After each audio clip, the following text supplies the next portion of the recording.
anyone brainwash you into that? No, absolutely not. I mean, we dug ourselves. I mean, for a while. Okay, 1 second, babe. 1 second. For a while, I mean, the first couple times I heard that people didn't vaccinate, I was like, those people are crazy. I don't know. Why would they do that to their kids? They're putting them in harm's way. Like, why? You know, you're just so brainwashed to think like vaccines are life-saving. Why would you not give them? You never hear about anything bad. You always hear about how they've eradicated this, they're life-saving in this way. And so the first time I heard about it, I thought those people were crazy. I was like, okay, whatever.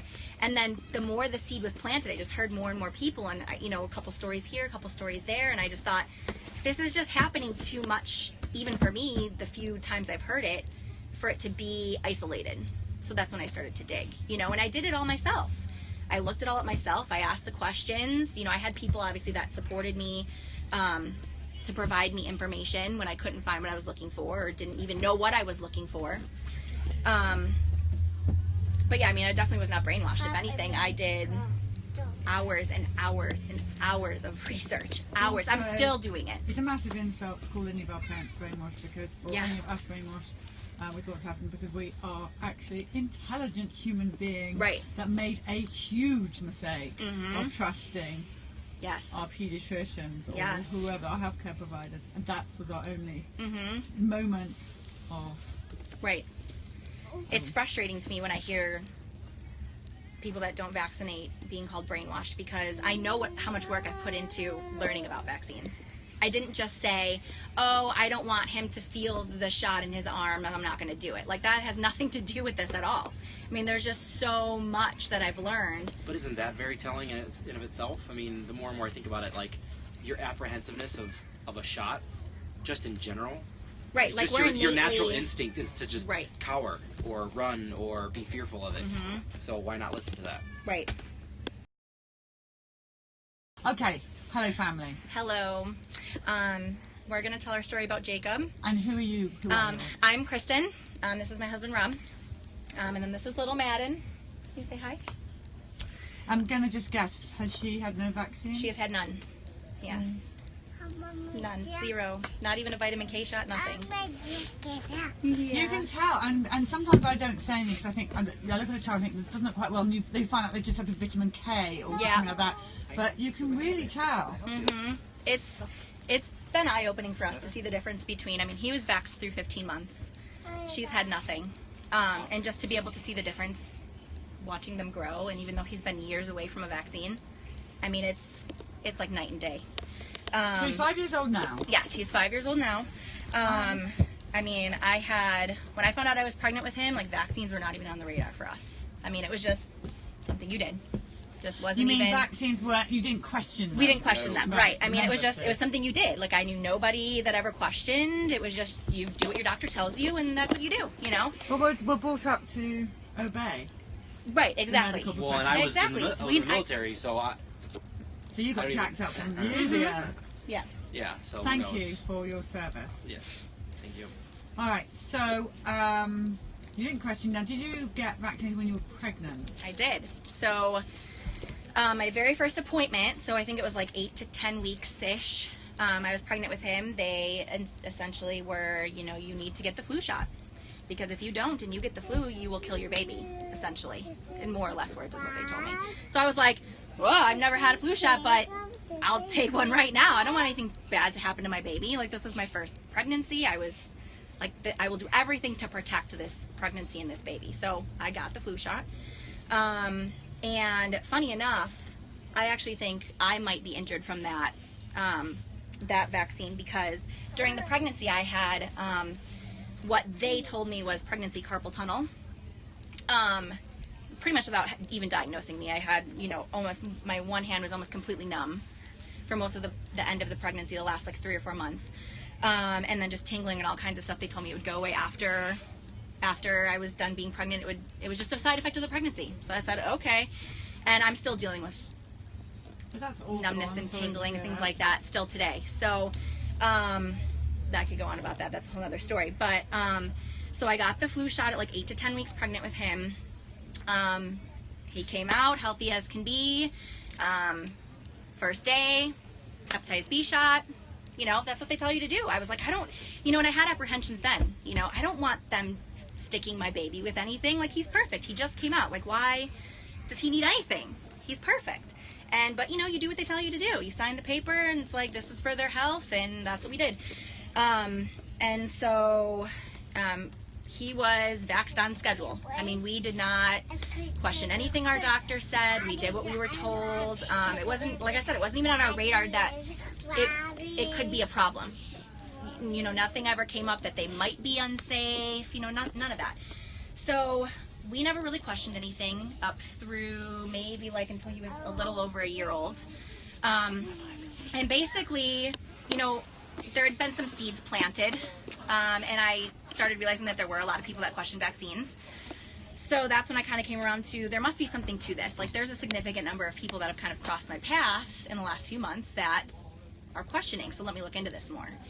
And as I did, I realized how dangerous they are and what was really going on. And once I realized that and kind of got him on board, we, at 15 months, those are the last vaccines he ever had. But, I mean, he was up to date. When you say got him on board, were you both just... She dug more. I'm the researcher. So I was the one that was digging and learning and researching and all of that, and then relaying all that information to him. And she would feed it to me, and I would read up as much as possible and kind of digest. And I think most of the vaccine problems that I have from the military are memory-related. I have a hard time memorizing things, etc., and just retaining knowledge and so on. So I rely heavily on her because of that. But she definitely did a lot of the legwork when it came to researching vaccines and what was in them and what were the side effects and so on and so forth. And we relied heavily on that because I don't think we would be here. I don't think he would be here had she not. Right. Dead serious. It's scary, but I love her for it. I mean, I wouldn't have... What, you mean like all of those that didn't make it? Right. Exactly. And that's scary. Even, like, walking around the bus is sobering. In the back of your mind, you're sitting there, even when someone's showing you research, it can't be because no one would do this. They couldn't hurt us. How could anybody hurt our children? Right. It can't be. It took me, I mean, I was engulfed in researching. Like, once I dug and I started to find out what was going on, it's almost one of those, like, okay, it's so isolated, it can't possibly be true. Or maybe it happened to one person. You know what I mean?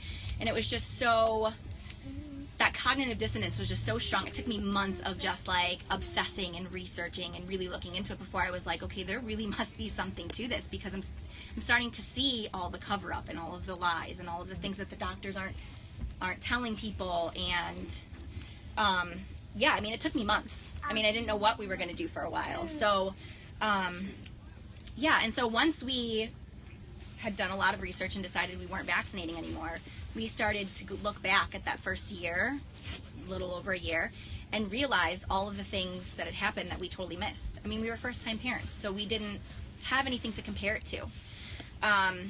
When he was, and again, I don't have like specific dates because we didn't document any of it. We thought it was just part of having a baby. He was extremely colicky, or it was chalked up to colicky. He would scream for hours on end, weeks straight. I mean, there would be days where it'd be like he'd go on like 4 hours of just screaming. He wouldn't eat. He wouldn't do anything. I couldn't calm him down. I'd be calling him at work. Like, I don't know what to do. You need to come home. I can't do this. And so, but, you know, we were told, oh, it's colicky. He'll get over it. Babies go through this around, you know, their first couple months.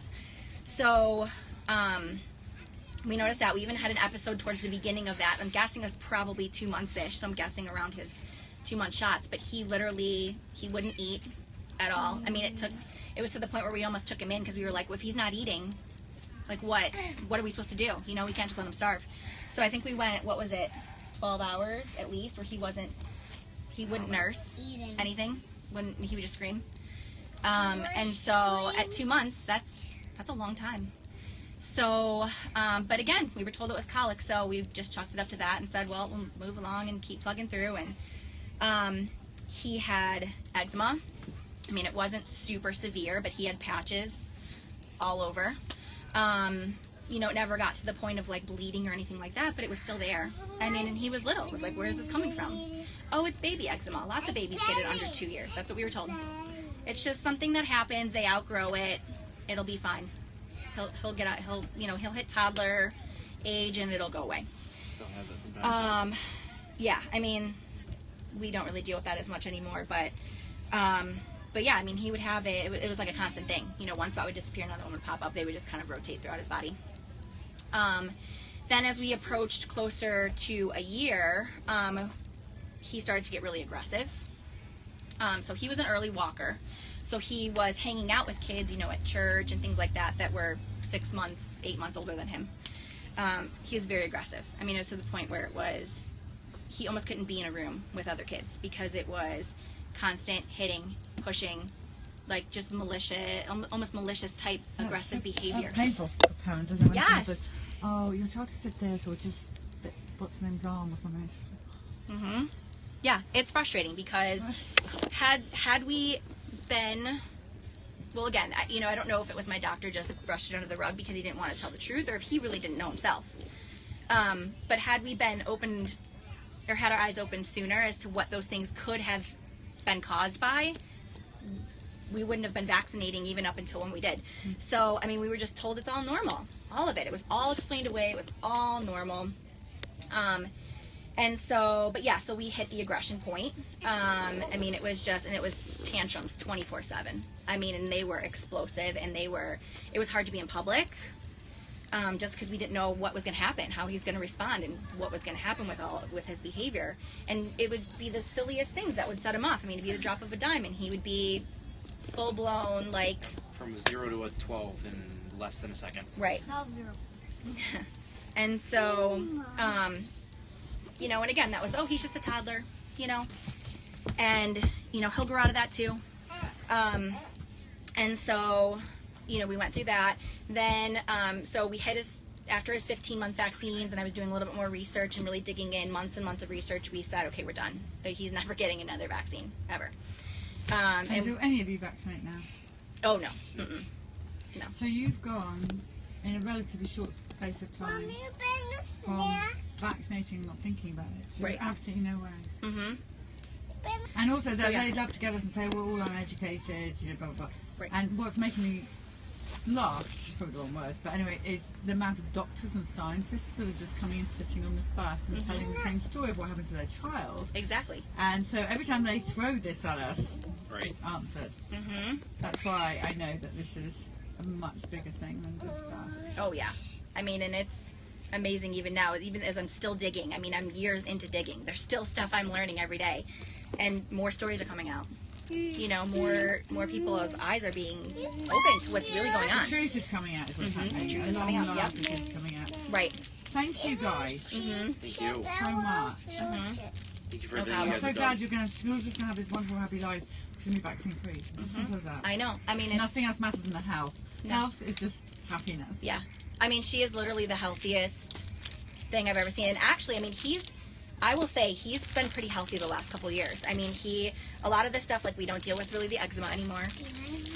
He had a speech delay for a really long time too, that miraculously about a year after we stopped vaccinating, poof, all of a sudden he went from pretty much not speaking to sentences. Do you know what I mean? Sentences, full conversations, yeah, it was crazy. And then we're still dealing with the aggression. I mean, still, he's 5 and he still does things that are just uncharacteristic for 5-year-olds. Just some of that behavioral stuff.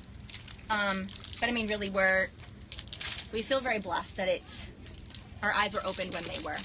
That it didn't I mean, who knows what would have happened if we had continued? Honestly. I mean, who knows?